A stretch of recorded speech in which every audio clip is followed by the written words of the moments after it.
I've been attached with the feeling of now waking up with you by my side. Talaga namang nag-trending sa social media ang post ni Direk Nico Del Rosario sa kanyang social media account na kung saan ay talagang kasama niya nga itong ating couple na sila Donnie at Belle. At dahil nga rin dito guys, ay talagang pinag-uusapan na nga kung ito na nga ba ang start ng kanilang shooting para sa movie nila na Tayo sa Wakas, dahil talaga namang inaabangan nga ito ng maraming bablis ngayon.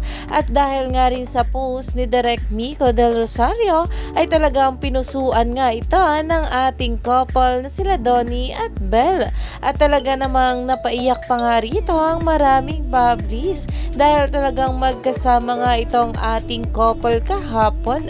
At ayon pa nga guys dito, Tayo sa Wakas era is coming. Don Bell, we're ready. Hashtag Don Bell. Iyan na nga ngayon ang pinag-uusapan dahil excited na nga ang maraming bablis sa magiging shooting ng ating couple para sa kanilang movie comeback na Tayo sa Wakas, dahil nalalapit na nga rin ito dahil sa darating na May na nga ang movie ng ating couple.